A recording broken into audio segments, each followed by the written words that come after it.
It's just the start of the Big 12 and Power 5 talk to come. Listen to JJ and Alex Monday on your drive home. Afternoons from 3 to 6 on 97.5, the KSL Sports Zone.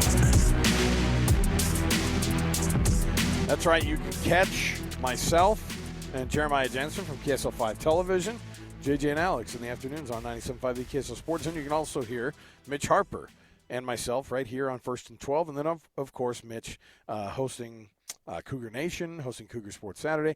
Are you guys gonna do an end of the year Cougar Nation tomorrow night just to like let it all out? Everybody gonna pull an Isaac Rex and just let it all out on the and leave it all out there on the field? We had some pretty grumpy post game callers that really just did not hold back. I'm hoping you guys get some of that tomorrow. We will be having a show 6 to 7, so yes, we will have all the angry calls, the excited about the future calls, whatever you got, we'll be taking them on Cougar Nation. I told you I was going to call in at some point this year. I keep threatening. You might not even know it's me, but when I call in. Time's running out. I'm going to do it. All right. We had real quick, though, our version of Phyllis from the Feinbaum show. Kind of an older lady. She called in, gave a great call. She romanticized the 10 a.m. kickoff set. I just loved that. And she just loved it. It was a great call, but then she gave a take that said, BYU, because I asked her, I said, are they going to get it done against Oklahoma State? She says, if they bring the same effort that they did against Oklahoma, they can get it done. And, Alex, they did give that effort, but they ultimately came up short in double overtime. By the way, our program is always brought to you by Macy's Grocery Store. Happy shopping.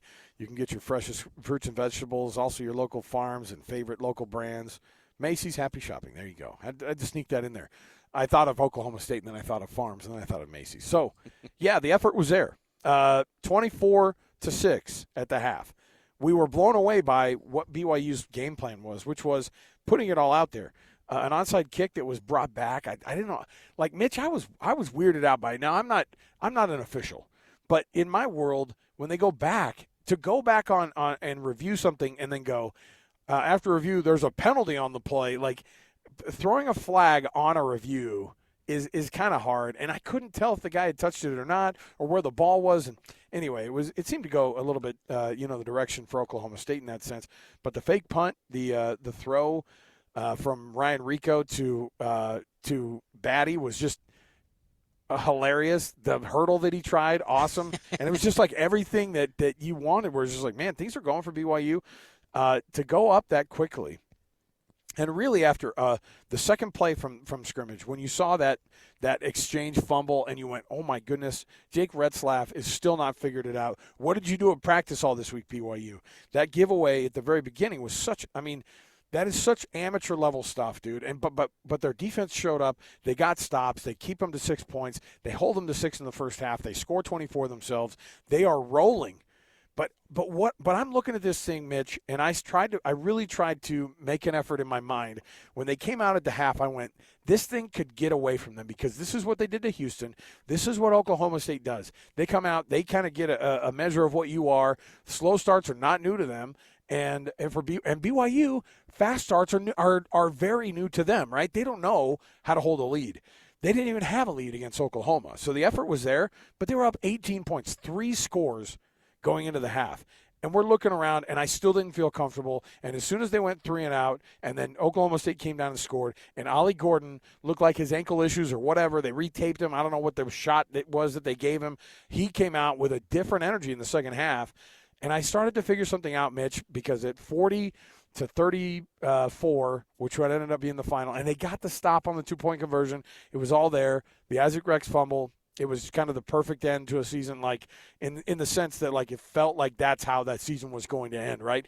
On something so bad luck, on something so bad, or something, where Isaac Rex, the poor kid, I mean, that guy has given his all for this career. But this team, Mitch, wasn't a great team, and it wasn't even a good team this year. And that was what I kind of had to come to the realization this year was, oh my goodness, it's not even a good team. And they are exactly what their record is. More importantly, they're exactly the 5-game losing streak that they ended the season on. That's what I got out of this one. The loss at Oklahoma State, I thought that was coming anyway. To do it in this fashion, and like I said last week against Oklahoma, it feels like a broken record. It actually feels worse that it ended this way for BYU. BYU closes a season on a 5-game skid for the first time since 1955.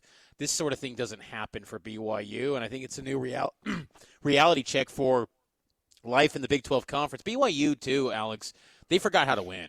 I think they just truly forgot how to win, because when they got that lead, I think you're right. They get up 24-6, and I think they were almost starstruck, like, whoa, this is happening. It's actually working. Like, our belief is actually manifesting itself onto the field, because against Oklahoma, they played well, but they never had the lead. This game, they had the lead. It was there. It kind of reminded me a little bit, too, of the Utah game in 2018, where BYU built up a big lead. Right. And historically, it just not even BYU, but in all of college football, when a team gets up by 3 possessions, it is tough to come back from, because even Oklahoma State found out in the second half, despite all their success, it took to the fourth quarter late to get over the hump and get that lead. It's a monumental climb to get that done, and BYU just, I think they got too conservative in that second half, and I think at quarterback, Jake Retzlaff, you learned, BYU, that he is clearly not your number one guy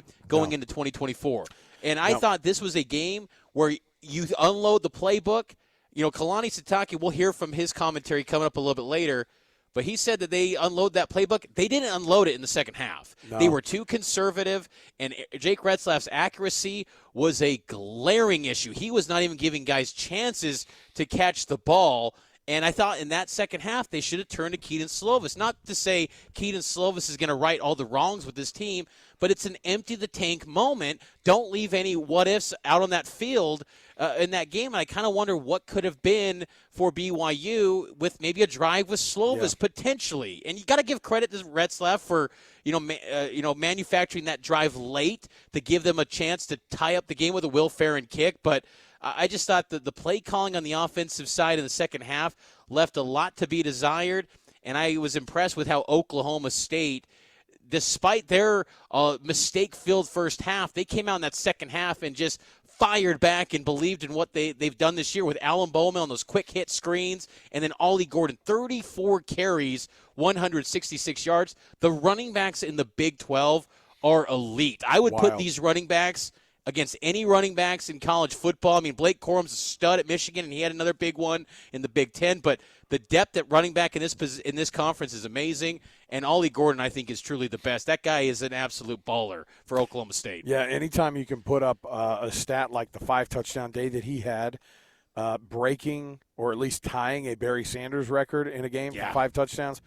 Yeah, I mean, the thing was BYU had him bottled up in the first half too, right? I mean, they had him bottled up. They had it kind of figured out. And Oklahoma State made the adjustments, and BYU just played to not lose in the second half. That was it. I mean, they just went in there and went, okay, how do we preserve this? How do we preserve this? And it's the same thing. What's funny is, Mitch, last week, what did we say? This is probably the worst loss since 2018 Utah.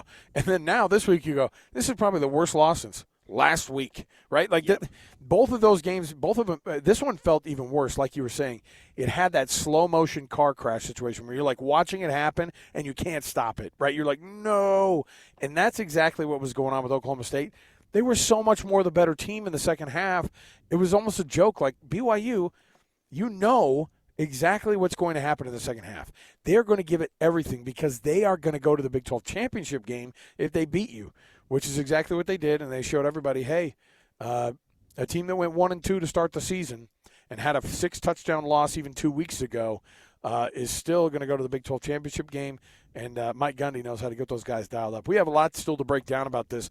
We're going to take a break. We'll come back. We'll get those comments from Kalani Sitake after the game, his last post-game address to the media, all of that. So coming up, stay right here with us. It is 1st and 12. It's not our final 1st and 12, by the way, of the season. Don't give up on us. We're going to still give you a post-championship game Big 12 look ahead as well to next season. So I don't want you to think, oh, I'm not going to keep downloading the podcast. We're still getting it going. You can still download it, and we're still going to give you some great content. So stay right here. More to go.